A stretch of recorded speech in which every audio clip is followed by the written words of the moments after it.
Okay, hello, ladies and gentlemen, and whoever else may be listening. Welcome to episode number 16 of You Can't Say That. It's been a little while, and it's only Sam, Joy, and myself. And actually, I can't really show it easily, but Joy is right there. So Joy is right in the same office as me, which is always entertaining and fun. If you wanted to turn your mic down just a little bit more, then we should be good to go. Okay. How you doing, Sam? I'm rocking and rolling. I'm still at home today, trying to get up to the office, but I'll get there.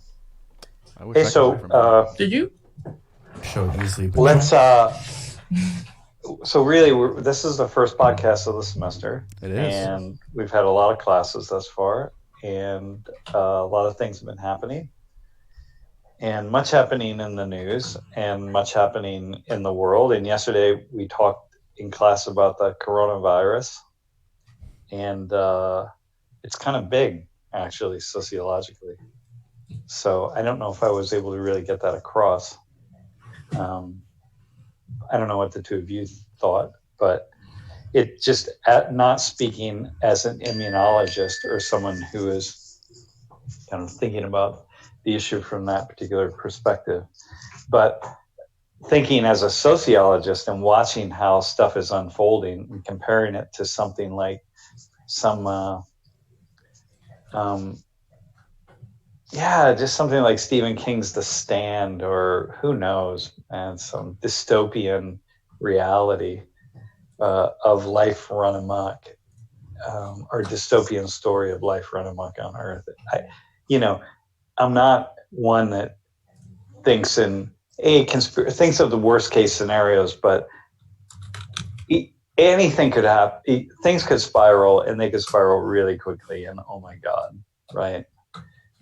Just thinking about all the quarantine issues and how all of the ways in which that is playing itself out all over the world, not just in China. And so it's absolutely. We're living in a really fascinating moment. And so, yeah. Corona is crazy because of the fact that we have 11 million people in a city that has been shut down. And I actually in class said yesterday, imagine Los Angeles being shut down. Los Angeles, I just looked it up, is 4 million people. So imagine a city that is over double the size of Los Angeles just shutting down. Imagine a little bit smaller than New York. That's crazy. That's our biggest city, and it's a city that most Americans don't know about. Yeah, exactly. We used to have dialogues with the Wuhan Institute of Technology back a few years ago, and we sent 3 of our students there, or 2 staff members and a student. And then it just, we couldn't really fully get it off the ground, but always thought about going back to it. And so anyway, it is, one doesn't have to think about the immunological factors and forces that are kind of coming into play, or, what it means to have, what is it, like a febrile illness, febrile, I think.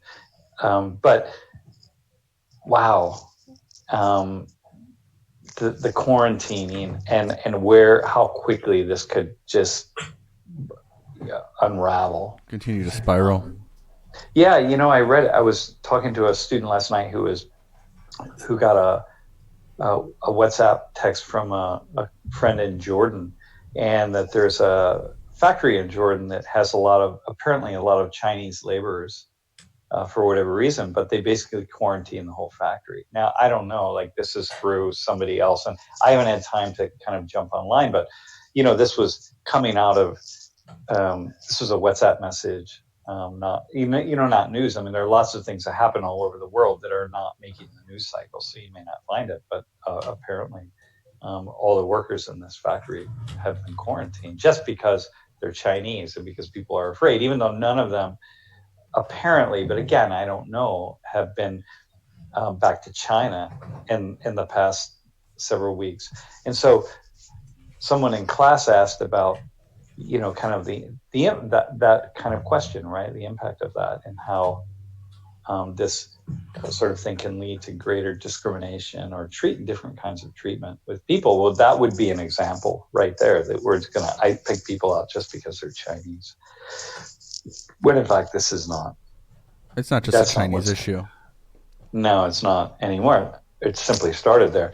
The other side that's interesting, and I just didn't have time to really go into all of these things. Why aren't we seeing this? I don't know, like in Haiti and lots of places, and kind of what I said in class is, well, we are seeing these sorts of infections and viruses, but they just kind of they die out fairly quickly, and in lots of places. And so not that many people are coming in and out of Haiti. Let's say you've got 10 flights a day, but it's just not like some of the larger cities in China. Yeah, it's not China, and especially the fact that you said some of the large cities in China, and there's so many large cities in China. Our Nika and just said this on the chat, and I just looked it up on Business Insider. 5 million people left Wuhan before quarantine even started, which is not to say that all 5 million people could potentially have it, but some of them might, and that could be kind of scary. Because what it is, right? It's because that's the thing with this virus; it can incubate for up to 14 days. Right, they're thinking before you really are showing signs of distress. And although I doubt you get 14 days without some kinds of signs of distress, but because we weren't in this particular case, because people weren't talking about it, maybe you kind of have a low-grade fever or a cough, and like you leave Wuhan and you head out to Beijing or to the countryside to your home or wherever it is, right, to where your family is, because we're not talking at that level, so people aren't taking those symptoms seriously. Mm-hmm. So, wow, man, it's just a lot of people. So, the thing I always have this idea that when things spiral, anytime there's some kind of spiraling, right? We talk about like the climate collapse. And again, I'm just thinking like a sociologist. I'm just out of curiosity for any of this. I'm not suggesting that we're there and it's happening, we're on the edge of climate collapse or something like that, because I don't know. That's above my pay grade. But what I am aware of is the issue of collapse. And Jared Diamond, the guy that wrote Guns, Germs, and Steel, wrote this book called Collapse, and he looked at lots of different societies. And I didn't read that book, but it's just an issue that I've been thinking about for much of my life, just how it happens and how it plays out. And utterly fascinating. Arnika and I actually have been going back and forth about, she's going to be coming to class, by the way, on Thursday. So when we're going to be talking about what happened after Nazism, but just recently, she just sent a book. Hey, by the way, Stream Team, she also sent chocolate that we shall distribute on Thursday during class. What kind of chocolate? Oh, I'm not even going to tell you. Hershey. It's German. Hershey? It's German chocolate. It's good chocolate. I've tested it out just to make sure that it's worthy of the Stream Team. I had to do that, and it is. But we've actually been going back and forth about what led up to Nazism, right? Like the slow process, like the slow steps. It didn't just jump. It just happened. It was a lot of really slow steps, right? Kinds of stuff that we really can see around us right now. But that's one path that is very slow and methodical, and it just sort of unfolds, and you don't really understand it till you arrive. But collapse is something else, man. Collapse is just, it's the same. It's just speed up those steps. And holy smokes, utterly fascinating. and I say that as someone who feels like there's not a damn thing I can do about any of it. And so let me just sit back and just appreciate every day, and whatever unfolds, and we'll go for it. So. It's crazy. It goes back to the conversation of fanaticism and what makes a fanatic, and how long of a turnover is it, and how long does somebody have to repeat the same things for a narrative to stick? Because that's one of the things that I heard. I don't know how popular it really was or is in the world, but something about Hitler told many lies, and he just repeated them, and he was loud about them, and he didn't allow people to question them, and that's how he rose to power. And it's like, I think that's a part of it. Like, he also had a platform. He had people who actually stood behind. But obviously, this isn't something I'm an expert in, and I can't wait to talk to Arnika about that, because it's her country. It's her. Yeah, it's crazy. No, it's really fascinating.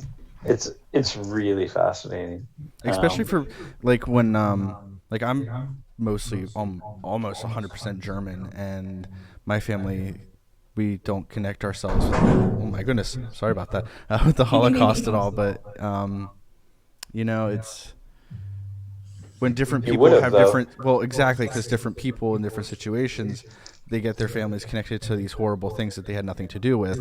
Like, even just if we want to talk about in the United States, people who were slave owners down in the southern states and the northern states prior to the northern states moving away from it. But it's almost like we have a narrative in parts of the country where if your family was involved in it, then you're still involved in it. And it's like, that's not true, and that's not what people, I don't think, are saying in the common day. But it's interesting how me as a German have nothing to do with that horrible part of German history at all. But people... Well, yeah. But, again, go back, just as we had internment camps for Japanese... That's very true. Americans, there were some Germans who were interred, and there were also many calls for Germans to be... certain Germans anyway. Well, there were some people calling for all German Americans just to be put into some kind of camps, or at least kept track of. But there's just so many more German Americans. But the issue is there were many immigrants from Germany, right? And that was what the call was out to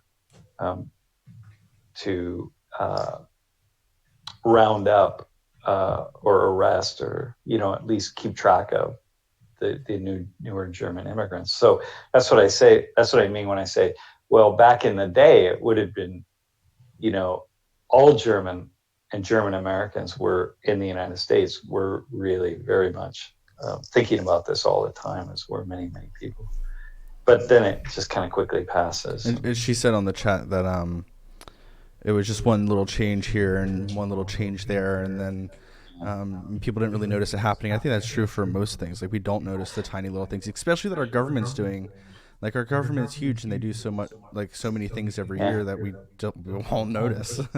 Well, you don't notice that you're right, and even like there's that one law that just opens a doorway to all sorts of things, right? But listen, that's like what's going on with the coronavirus, right? It's like you see that.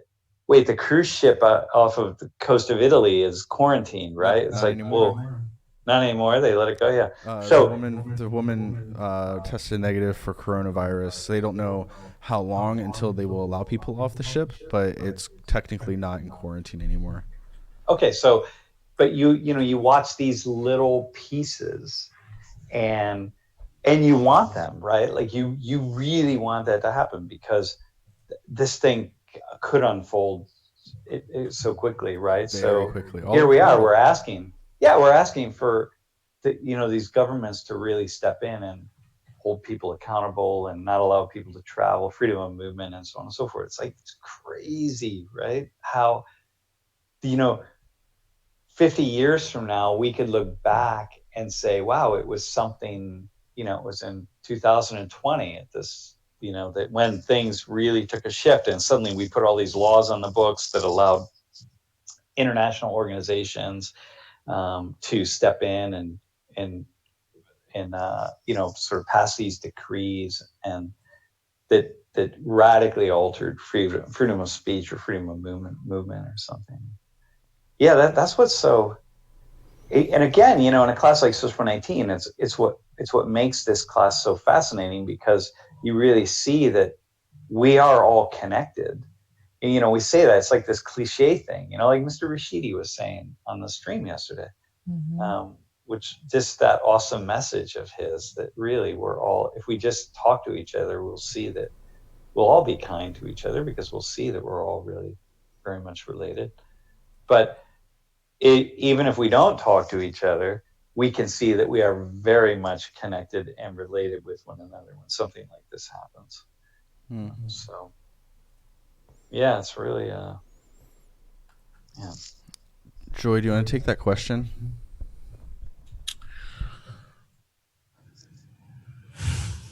By Brandon? Uh-huh. Sure. Hey, Brendan out there. Thank you for watching wherever you are. Brendan's question is, do you think that the coronavirus originated in China will still produce a negative stigma for people who look Asian in the U.S. at PSU with international student treatment? Yeah, what do you think? Maybe. I don't know how long it'll last, because some things, like, it's really hot in the beginning and then people are a little frantic and be on top of information. And with certain things, I don't know if in my lifetime I've ever been aware of these kind of outbreaks. I really don't know what to expect in the pattern of people's behaviors, but I feel like not knowing that, I'm expecting it just to kind of die down, or at least not be such an open conversation, even if people continue to take their own personal precautions. But for now, seeing how we've just gotten back from winter break, and that period of travel from people, whether, if you're an Asian American student or an international student specifically, and if you did or did not go home, people aren't going to know that. And then it's the whole fear behind it that we were talking about. So I'd say maybe yes, maybe you'd expect in a place like this for people to maybe think a little bit more. But I don't know, maybe people also tend to conform to the masses of what is just taking up. Especially Asian students will wear the face mask, which isn't new. This is not something that they all just came back doing, or I've just noticed since we've come back from winter break. But now maybe to everyone else, that's probably the first time they're noticing it, and are probably going to connect it to that. Right, exactly. I think that's. Yeah, there was a guy in class yesterday. He was from Korea. He was wearing a face mask. Well, we didn't even get to it, but I did see on your notes you mentioned where that originated. I don't know if you want to say that now or if you just want to wait for class, but no, it's like it really originated, and we really saw face masks taking off in Japan in the early part of the 20th century. And so, do you think it's because of how close in proximity they are to each other, or is it something else for the reason why that evolved? Well, there are reasons for it, right? Like that we see this in Asia. We see that the popularity of wearing face masks, what really on a more wide scale was Japan in the early 20th century, or so it seems. This is the best I can do. The problem is with all of these kinds of issues, there's someone out there who's written a book on face masks, right? And if they were listening, they'd be like, oh no, it was, like the 14th, the Qing dynasty, or the 14th century, or who knows, the right? Mayans. Yeah, somewhere, right? And so, at the risk of sounding like an idiot, it seems to what the best as I've been able to ascertain is that it's got really popular in Japan, and then just quickly spread to other countries and East and Southeast Asia, and it is related to a lot of things, right? Like in the East, there is an idea that there are many causes for illnesses. There are internal causes and external causes, and one of the causes for illness is bad wind, in like Chinese medicine, right? And so it's one of 6 external causes. And so you're sort of trying to protect yourself from bad wind. And it's also just the idea of breath. Breath is really, really important. This is the bad wind thing, and breath, like qi in Chinese medicine, breath is health, really stems from, air and energy that's brought through the body through your qi, through your breathing. And so there were, a lot of things happening in the early part of the 20th century that led to people wearing face masks. And then again, it just spread. But it's also related to, so is it because, you don't want to catch other people's illnesses, or you don't want other people to get your illnesses? So in the East, because, you sort of have a culture that's really based on community and not just based on one's individual perspective, a lot of people wear face masks because they don't want other people to get the kind of cough that they have, right? And or maybe a cold or something that they think that they might have. So there's that piece of it, right? And it's not just not wanting to get something that someone else has. By the way, the cloth, from the best as I've been able to see, wearing a cloth face mask or like a paper one does nothing for something like the coronavirus. So, it's completely worthless to do that. Plus, just touching things. This virus, it's just transmittable so easily. And so it's like any other virus. Exactly. You don't even want to think about how dirty your phone is. Already, yeah. There was a video I saw that somebody took a Q-tip and just touched a public water fountain and then looked at the microbes on it, and it was massive. It's kind of like, I don't like those videos, man. They make me really I hate the news in some instances because I just checked the website and it says the entire school district closes for 2 days after 600 students call in sick. It was the flu, but we're not talking about the flu and the impacts of the flu like we were talking about yesterday in class, because the coronavirus is all over the news, but the flu is going to be so much more deadly. Yeah, well, no, look, so it's the same thing as a flu, right? It's a virus. I mean, here it is. Essentially, it's a flu. You can see it as a flu. It's just that it's one that's particularly strong, and it's transmittable fairly easily, right? And now from people to people. And so essentially, just see it as another flu. And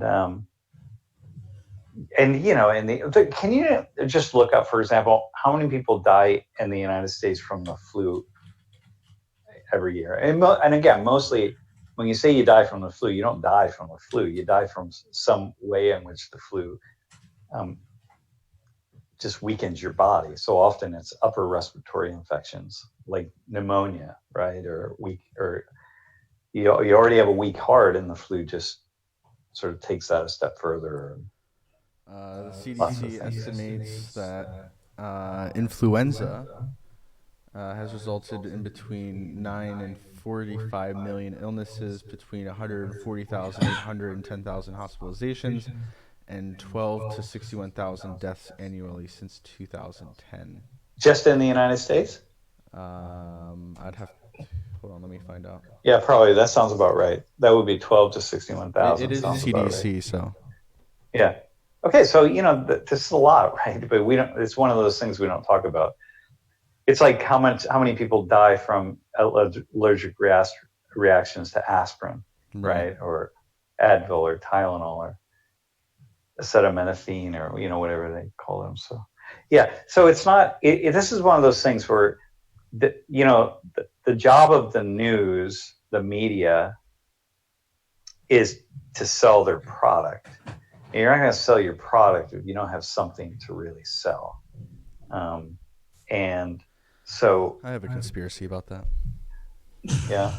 That's why we don't have a cure to cancer, because it's easier to have people go on treatment for the rest of their lives and pay hundreds of thousands of dollars rather than give them a pill that would be able to cure them. Well, it may actually also be that cancer is just so incredibly harder answers. Smart. This one's easier. All right, yeah, just do that. Go with that one. That's why. They make too much money off of it. Yeah. But so anyway, Essentially, it's just a flu, which is what I was trying to say in class yesterday. It's not that the virus isn't the thing. It's watching the sociology around it, watching people respond. So, what else? What else do we have? Well, it's great. Like, just speaking of viruses and how they're prevalent. For those of you who don't have any medical understanding or haven't thought of it at all, viruses are different than, like, let's say, just a bacteria, because bacteria you can attack with an antibody, like an antibiotic or a probiotic can prevent them, whereas a virus, you can't treat it. You just have to try and treat the symptoms that it causes, and that's why something like the coronavirus that's going so crazy so quickly is because we have no way of detecting it for up to 14 days or so, and then once we do catch it, it presents itself as something else. So we have to treat their symptoms rather than treating the virus itself. So that's why it's such a big deal, and that's why the World Health Organization declared it a global emergency because of things like that. It's kind of like poverty, right? In the end, we just treat the symptoms. Right. We don't actually. We could maybe deal with the causes, but we'd have to restructure life as we know it, and that just becomes a really difficult thing to do. And so, similar kind of, I suppose, with the body. Ravioli said if we had a cure to cancer, then the rich wouldn't die of cancer. Well, didn't Justice what's her face just get cured of stage 4 cancer? Yeah, but the richest man in the world at the time, Bill Gates, succumbed to it. So Bill Gates is still alive? Oh, not Bill Gates. I mean, Steve Jobs. Steve Jobs. Yeah, but that was before we had the cure available. Oh, I got you. All right. All right. Yeah, I forget about that. No, all right. I'll start saving my money. Right, exactly. Hey, so what else? Anything else from class that we? This class's Twitter is more alive than it's been in the past few years, really. Which is exciting, but they're also doing a lot of memeing and trolling. But for the most part, there are actually some conversations that are happening. Wait, memeing, just putting up images of memes? Yeah, or like this playlist got me like a meme. Not much contributing to the content of the class itself, or reacting to something like someone said, or the class's reaction. Like Tuesday, I guess there was a lot going on with one of the volunteers that came down for like the workshop with the global dialogues with Mr. Rashidi, and she said Pacific over specific. On Thursday, you mean? Yes. Yeah, the class's Twitter had a bit of a role because of that. But, or not necessarily Twitter, but the class did it themselves. And one of the things that we're doing this semester, or at least we're trying to do more of, which I'm really excited about, is bringing more people from the live stream into class. So if you're watching, you're watching, you watch the class, you watch the videos, and you're like, I really want to talk about this, or I want to respond to this comment. Of course, we have the voicemail that people can call, but if you want to, email staff@social19.org, and we can get in contact about having you join live via video call. We did have someone who was going to come in, right? Yeah, we have. She was in her car. We have two people that were going to come in. The first one was driving her car, so I was like, pull over or we'll try this another time. And then another person had emailed staff, and we're getting in contact with her to try and see if we can get her to join us live. The problem also is if you wait, if you don't do it right in the moment, if you're in the chat and you just like, send a shout out to Jeff to say, hey, I'm ready right now, because it's in the moment, right? It's like if someone says, hey, I want to go back and talk about hair. It's like, well, we did that, and I can't really go back to hair because it's just not. So if you're watching live and you want to join us for a thing that we're talking about, that class, just have a Twitter or something that I can contact you on, because I have to send you some links and stuff. But just get in contact with me and we can figure that out, because we want to have more people join as much as possible. Yeah, well, I think I'm set now to to put the camera out every day and have it ready to go. So at any moment we could just jump it. We can bring somebody up. So we have like so you don't have to go to the back room and get the camera. Yeah, because we have like over 125 people watching every class, and over 1,000 people watch on demand. A lot of you guys have things that you want to talk about. We want to hear it because we want to be able to connect the bridge between our online community of people watching and the people who are in the class. Mm-hmm. And I think the classes, we're in an earlier time this year, and the class, it matters for the students in the room. I find much more attentive at 3:00 than at 4:30. I feel like there's some really good energy in the room. Mm-hmm. This semester in particular. It's earlier in the day, so people are able to watch from other places around the world a little bit earlier as well, which is nice. Yeah, it's very it's cool. Feels like we have a super diverse class this semester. I was just about to say conservatives are actually getting a voice this semester, which is really nice to see. Are they? Are they on the? Well, on let me rephrase. chat? When people like Emily came up and she had her shirt on, she got applause, which did not happen in semesters past. Well, and again, I think some of that applause, I think some of it was just the fact that she has it. You know what I mean? It doesn't really. It's the fact that she feels free to say that. I think there were a lot of people even like, and this is where I think students or American, I don't know, people get a bad rap. This idea that they really want to shut things down. I find that most people are actually quite interested in expanding the conversation. So when that Emily, had her shirt and showed her Trump sticker and stuff, I think a lot of people in class were simply applauding the fact that she was willing to say that, and so I don't know. I could be wrong. Yeah. Maybe I'm just trying to be hopeful. It'd be cool. But that's my gut. All right, what else do we have? Because I don't want to go too long. I got to get up in the office. I think we really just today wanted to have the niche is in class right now, so she's not able to join us this semester on the stream, but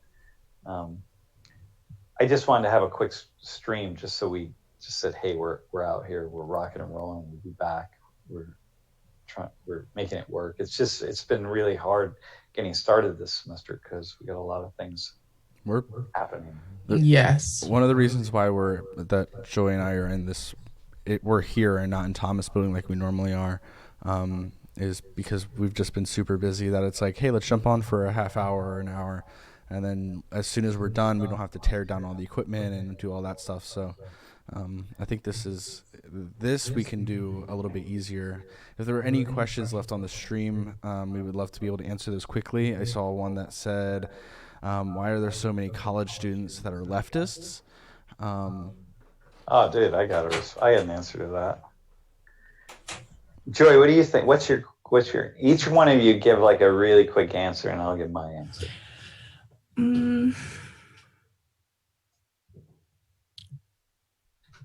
Conformity, I think. Also, just because information's out there, and people, I don't know.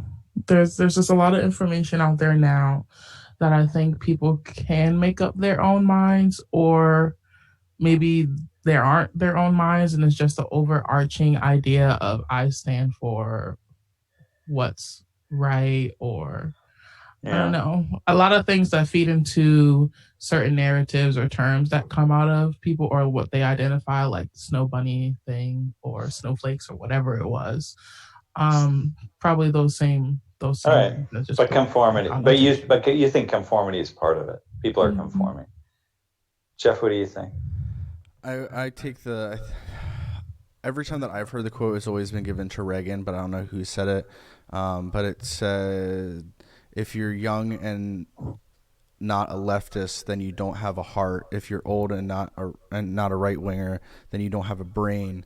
It's like whenever people are young and we're having these conversations, especially in college classes, where we talk about social issues and issues that have happened because of history. people are more likely to go left. And then when you get older, especially if you want to have change, so think about like in the 50s and 60s and 70s when there's wars going on and people are like, we don't want these wars. What are we doing still fighting in all of these wars? All of these people who are now considered right-wing boomers were left-wing socialists back in the day. Yeah. And it's because they themselves have evolutionarily changed. And I'm sure that's going to happen the same thing with us. Like as soon as gay marriage is legalized and weed is legal and all these little things that are very popular among the younger crowds, once that all happens, when we're older, we're going to be like, this is how we want our country to be and we don't want to change anymore.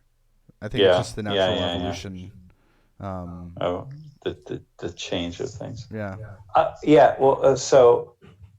So I think there's a combination of those two things that come into play.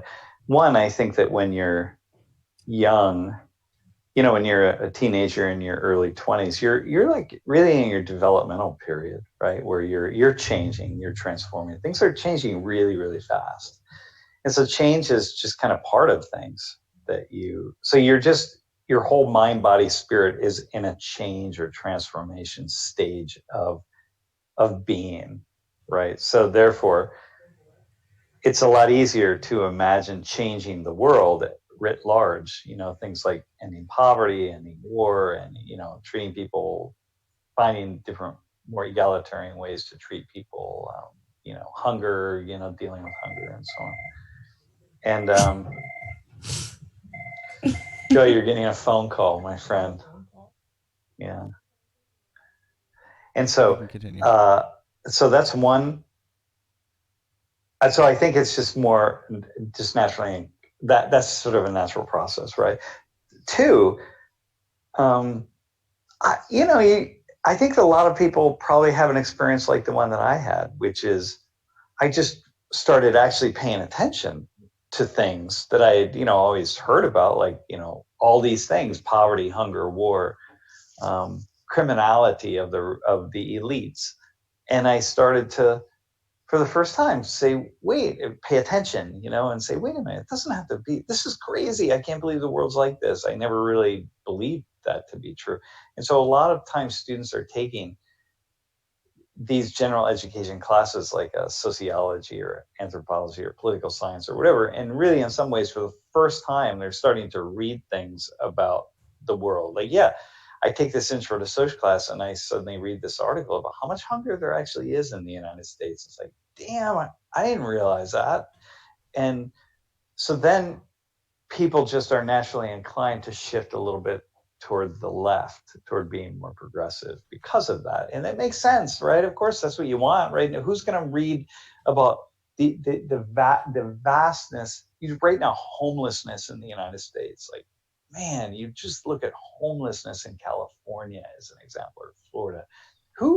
What cold-hearted person, man, is just thinking, well, screw these people. We don't care. Like, they're annoying. Let them just die in the cold or whatever the case is. Like, most people aren't saying that, right?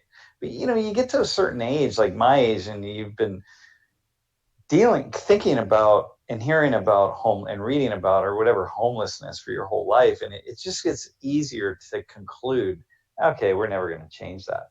But when you just discover it for the first time and you're 20 years old and you find out how many homeless families there are, people really living on the streets. And it's not very difficult to come to the conclusion to say, hey, wait, we got to fix this and we got to do something about it, and take a more of a leftist, liberal approach to resolving the questions. So that makes sense. That's a good thing, right? That's positive. I'm also curious about how conservative. One second. I wonder how conservative classes in universities. It was mentioned a little bit earlier. How Arnika said that her host sister went to a private Christian college, and when I was invited, I got the impression that I would not that it would not be comfortable for leftists, and I think it's because they ground themselves in more traditional teachings, whereas in other universities, more public universities, it's less about particular beliefs and education, and more so just like, let's look at the actual facts. Plus, I also think that when people are in high school, in all grade school, really, one time you said that high school's like a prison because they ring a bell and you go to one class, they ring a bell, you leave No, that grade class. school, kindergarten, man. That starts in kindergarten. Yeah, and I Yeah. think that students, especially, and I've been writing about this in my class this semester, but students who don't really care about learning but are just trying to get through grade school, and then they're just thrusted into college because that's what we're told to go and what to do. And when students actually get to college, then they actually start thinking for the first time, because it's like, holy cow, I'm paying for this class, I might as well pay attention. And then when you pay attention, learning actually happens, because you're not passing just so you can, get some high school diploma so that you can continue with your life. Yeah. Or not not learning like knowledge per se, but you're just taking in information that you hadn't paid attention to before. And I think one of the things that happens with a lot of Christian schools, just Christian, who just for whatever reason they've aligned themselves, and this happened in the 80s, they've aligned themselves with more of this kind of really ultra conservative perspective, which is really odd, right? Like I think churches, and like I look at these big mega churches, they all have, I was at my brother's church over the summer, and my brother and sister-in-law, and they have there's like a food bank, and they're dealing with poverty, they're dealing with all the things that people on the left are dealing with. They just somehow don't talk about it in the same way. It's almost like we still have to critique the leftists and the Democrats and all those kind of people. But I'm like, well, you're doing the same thing. You're all arguing to do the same stuff, right? I see that. But there's almost Most just people this do that. critique. Yeah, it's just kind of this critique thing. I don't know. In less than 5 hours, Brexit will happen, and the United Kingdom will be officially out of the European Union. Do you think anything is actually going to change in the next 5 hours? No, nothing's going to change in the next 5 hours. I don't think so. But things are going to change in a really serious way. I'm excited to see how I it don't goes. know. Yeah, I mean, I am. My colleague, I just heard from a friend, David, who is up in northern. He lives in Ireland, but right outside of northern. He works in northern Ireland, in Belfast, but he lives in Ireland, in Donegal. And for him, this is a really, really big issue for so many people now. I also want to give shout outs. Lucky Sinclair, 47-year-old Jamaican mom of 3 that subscribes because she loves the diversity of the class, and that's why she watches. So thank you for watching. Yeah, awesome. People are comfortable to not conforming. Could that be it? I think people would love to be non-conforming, but we just conform. We all conform. I would love to be able to not conform, but I just do. Even not conforming. And the other thing, we had a foundation facilitator comment, and they said, yesterday I had a facilitated dialogue with mostly members that identified as conservatives. They have a lot to say. We just need to find a way to invite them into the conversation. They also they also can't be afraid to join the conversation. There's a lot of times when we ask for conservatives and then no one raises their hand because they don't want to get booed. And it's like, you guys have to be willing to come up to the front and talk in this space that many people in the conservative movement would feel as the enemy's lines, or the enemy's place where we have the forefront, if you would say that. You need to be able to step up and take that stand, and then more conservatives will come behind you. Especially for me, like I can't if I don't get a good conservative voice up there, there's nothing I can do. I can take the perspective, but we had Sean last semester from Turning Point. That was really nice. That was really cool. So it's really important to get some people to take those positions, because there are probably a lot of people who just identify as liberal because they don't really know, but they're actually more conservative than they imagine themselves to be. And there are lots of conservatives who are far more liberal than they imagine themselves to be. That mostly it's just, we don't know. I don't know. I cool. I read the comment it doesn't actually kick in until 2021, but today is a really crucial first step in Brexit. So everything, I forget, I was listening to the BBC report this morning, and I forget exactly what they said, but some really no. big things. Tonight, that's right. February 1st is the key.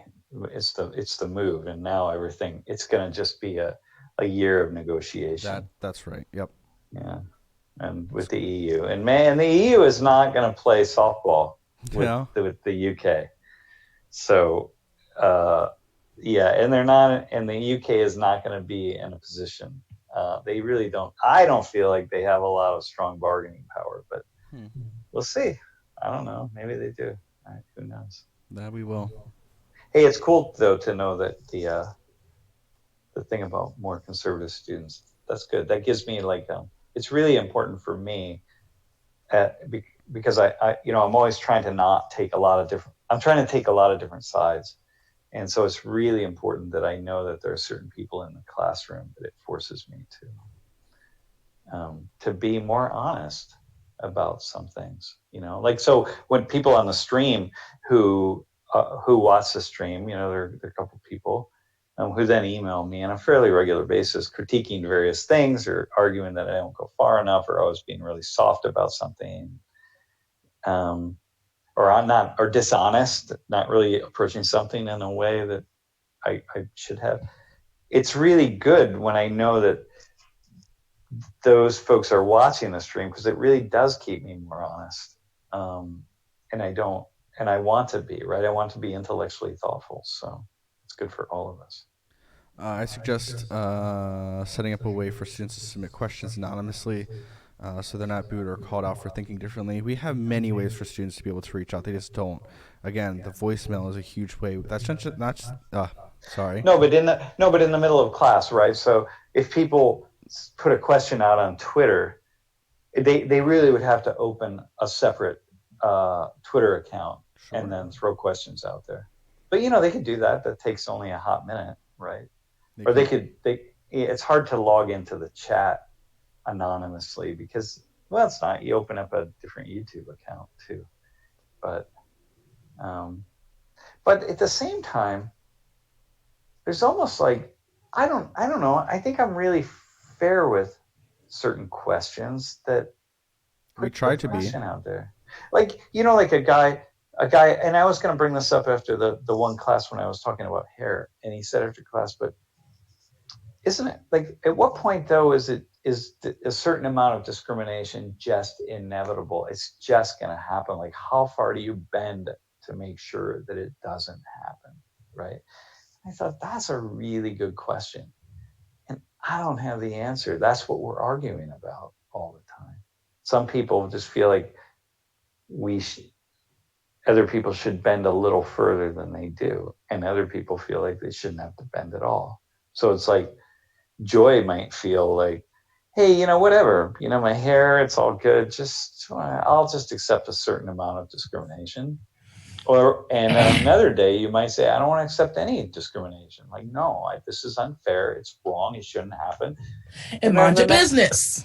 And the next day it's just like, look, man, discrimination happens, so I'll just take one for the team. Like, whatever, right? So that's what we're arguing about. But that was a really good question. I do think, I think you revisit it after the next class. But the first class, when you did the 3 different segments, I was like, now Sam should have knew better than to put this at the last 20 minutes of class for this discussion about black hair. But I think we finished it the next class. We finished it the next class, yeah. I wasn't intending to make it the whole... Well, here's what happened, though. Last semester, we did an entire class on hair. Mm-hmm. And so this semester, I didn't really want to do that. I didn't want to do a whole class. It's like, balance it up. Next year, we'll do it again. But, you kind of keep moving. But we had a really cool guest this semester, which was really awesome. Somebody who is in the news and had an actual personal experience with her hair. Yeah, it just wasn't a good connection, which was really unfortunate. But we're going to work on that. So if you're listening and you do call in, make sure you have a really good connection. Yeah. Before we go to final thoughts, again, ravioli. He's not the only person who's been asking, but they want more Mr. Rashidi. Can we get a Mr. Rashidi podcast? We actually have a Mr. Rashidi podcast. I think it was the second or third episode. We had a full conversation with him. So yeah. All right, let's bring him back, actually. Let's bring him onto the podcast. I'd love to bring him back and Boston back at the same time to talk about the differences between their experiences with the wars in Iraq and Afghanistan.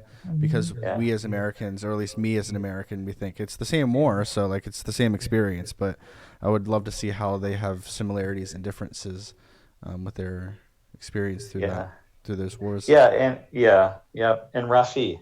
Rafi will be visiting this semester. So he's coming back. Cool. Is he coming or is he? No, he's not coming. Oh, okay. Yeah. Dang. But he'll be visiting in class. So that's cool. Yeah, and but yeah, no, that's awesome, dude. Everyone, see, I'm telling you, Mr. Rashidi, everybody loves you. So literally, yeah, that's cool. All right, final thoughts. Go ahead. You all go, and then I'll go, and then we'll all go. You want to go first? You want me to go? Joy? Sure, I can go. The last thing I'll say, well, it's going to be a question that I have, but I guess it could just be another reiteration for the people who do watch, who aren't physically in class. So I was going to ask Sam if he has the case study when it comes to the conversation of African Americans versus African-born African Americans and that whole conversation. Because last class we have someone who watches and he lives in Nigeria. And so I asked him, like, what is the conversation like over there? What do you want to talk about or try to include? And said that we do that, and was like, he mentioned the narrative or what we know or what they show most of Africa, you know, the kids, flies in their eyes, stuff like that, but not the conversation about middle class Nigeria. And I was like, well, you could call in and maybe Skype and could show us exactly outside. Yeah, that would be cool. That would be cool for sure. All right, let's do that. Yeah, we should do a class. Let's do a class with. Remember last semester, we did. No, let's do a class where we really talk about the Afro-Caribbean experience, the African experience, which is hard because which countries do we select, right? But because Africa is freaking huge. Yeah, but you know, there's so many. We have quite a number of East or West Africans in class, so you know we can get that at least. Ghanaians, and there's somebody from Ghana.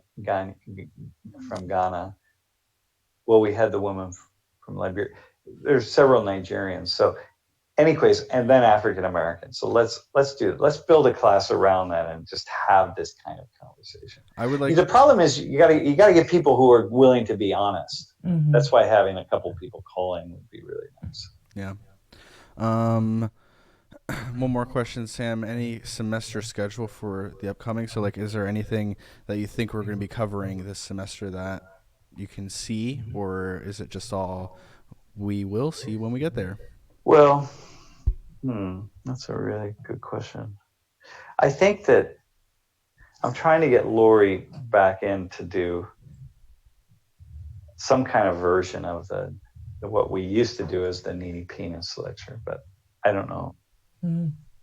But it wouldn't be the same thing. I have a couple things that are in the making, that are in development.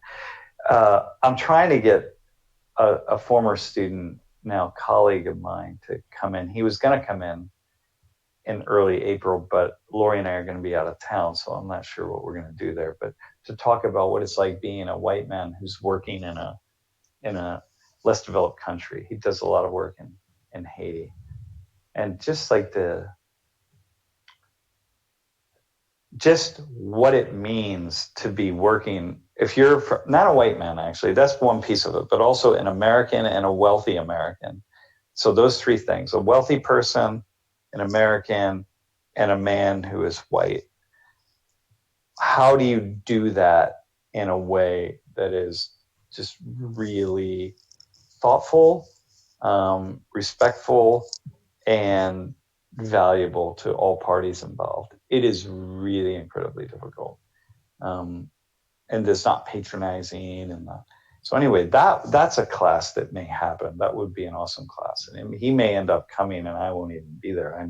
I might be the one zooming in. So, but he could hold the class quite well. That's one thing.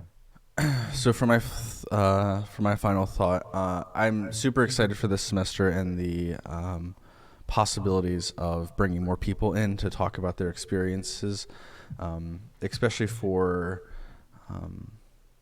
just like what their lives are like. Somebody said people were just talking about the weather.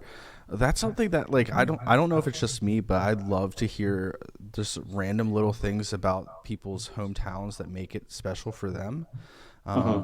So like we were talking about Bogota, Colombia, and we're thinking, oh my gosh, it's, you know, in South America it's going to be so hot, and in Bogota it's not. But why isn't it? And then it would be cool to see, you know, I like to think about what people experience in their everyday lives just walking to work.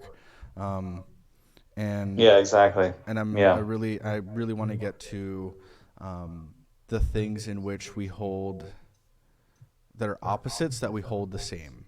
So like, just off the top of my head, in my personal life, I don't agree with the death penalty, but I also do.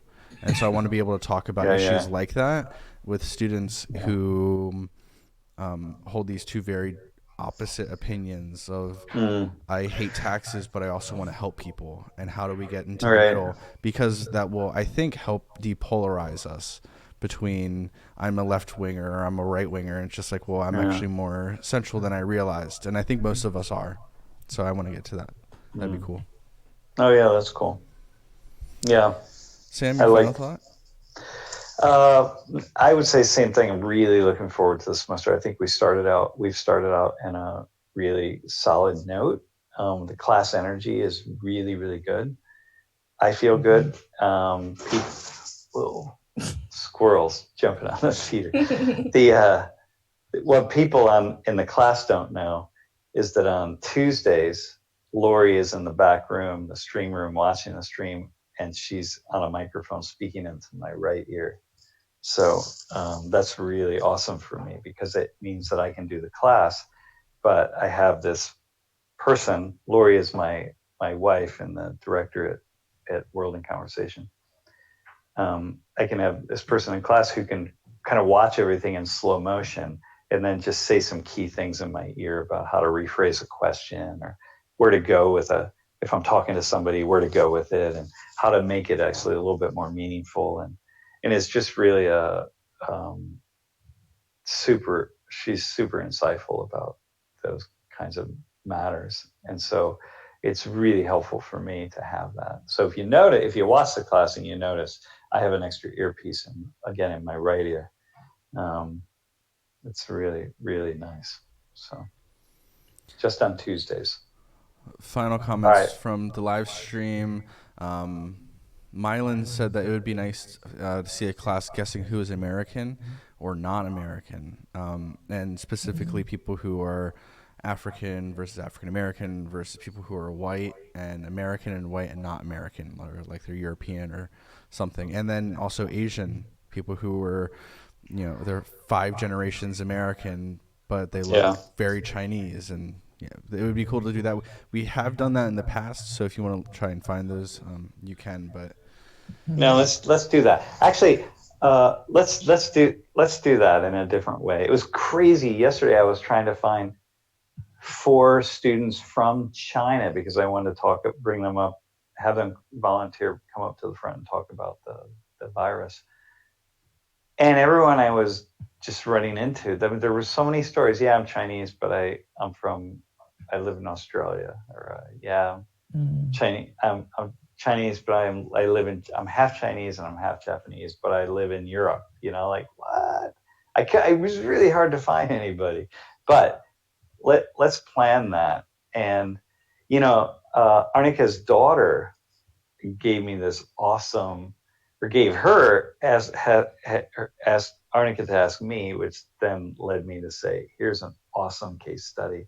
And that would be, how do people around the world talk about or learn about the Holocaust and Nazi Germany? What like bring people up from different countries in the world and say, okay, what do you know, and how do you know it, right? So that would be really. I don't think I would want to do it before she and I talk. So the problem is, it might have to be the fall semester, but maybe not. Who knows? We'll see. But that's going to be really cool. So. Dang. All right. So that is episode number 16 of You Can't Say That. Thank you so much for joining us. We will be back maybe next week, maybe in 2. We don't know yet. Hopefully next week. We just have to wait and see how our work schedules are going. But super excited for this semester. And yeah. Yeah, thanks everybody. We will see you. See you all soon. Joy and Jeff. Ciao. Ciao. See you shortly.